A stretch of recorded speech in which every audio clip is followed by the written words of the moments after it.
It is Friday, April 25th, 2025, and President Trump is stirring the pot again, this time by bluntly calling out the Canadian government in a way no other president has before. He laid out, in calm but crystal clear language, why Canada's leadership is so upset. Because he's telling the truth about a 50-year-old arrangement that's long gone unspoken, and possibly completely unnecessary. Trump asked the question out loud that no one in Washington has dared. Why are American taxpayers spending $200 billion a year to essentially keep another country afloat? And once you hear the full breakdown, it's hard not to wonder the same. But that wasn't the only headline-grabbing moment. Jake Sullivan, a committed deep state insider and national security advisor under President Biden, had a complete meltdown on national television. He admitted, rather begrudgingly, that the progress Trump has made in just his first 100 days back in office is profound. Sullivan didn't downplay it either. He said the rot inside our federal government is being rooted out at a pace that can't be overstated. And what's more shocking? This isn't coming from someone on Trump's team. This is straight from the Biden camp. That kind of admission tells you everything.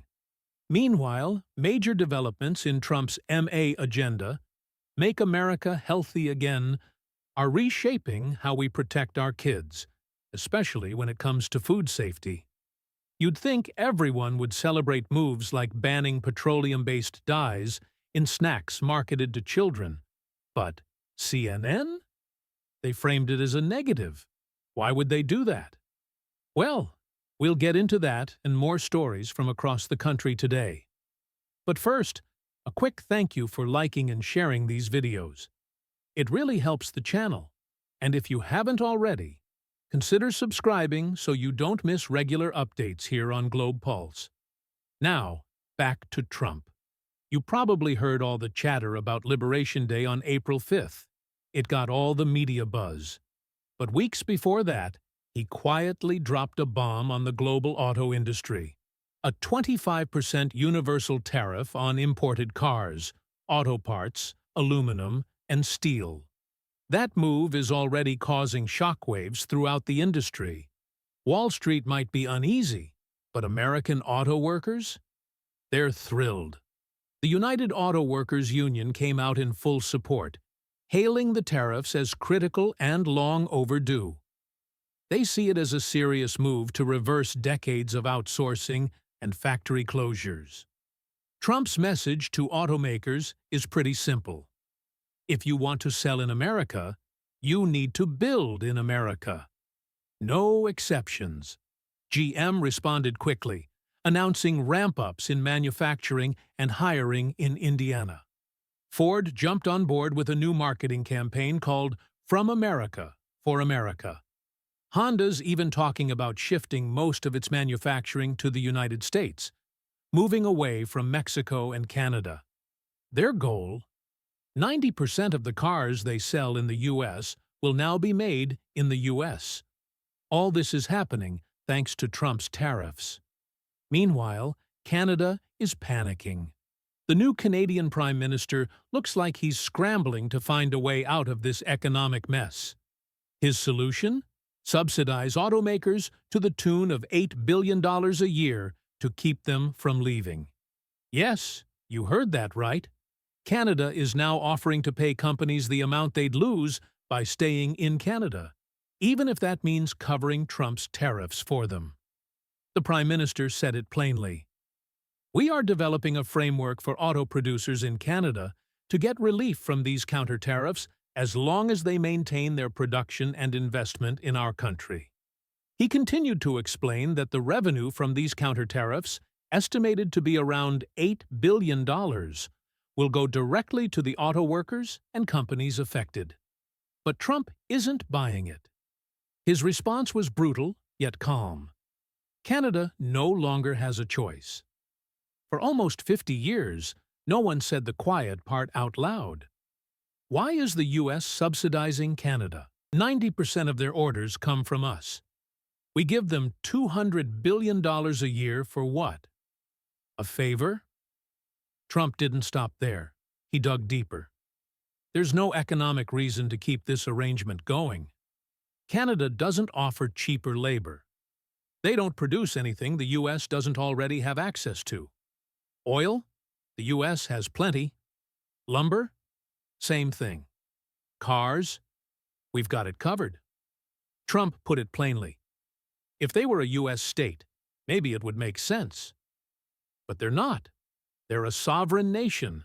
So why are we footing their bill? In an Oval Office press gaggle, Trump gave perhaps the most straightforward explanation yet. We don't really want Canada to make cars for us. We want to make our own cars. I'm running this country, not Canada. So I asked Trudeau, who I call Governor Trudeau affectionately, why are we spending $200 billion to support Canada? He went on to point out that if the U.S. stopped buying Canadian oil, lumber, and cars, Canada would struggle to function.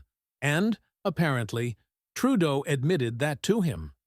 He said they would cease to exist without us, which, when you think about it, is true.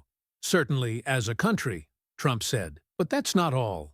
In another groundbreaking move, the Department of Health and Human Services, under RFK Jr., has officially banned petroleum-based dyes in food and medicine marketed to kids. These dyes, red 40, yellow 5, blue 1 and 2, green 3, and more, are being phased out and will be completely banned by 2026. Why now? According to FDA Commissioner Dr. Marty Makary, it's about time. He appeared on CNN and laid out the disturbing truth.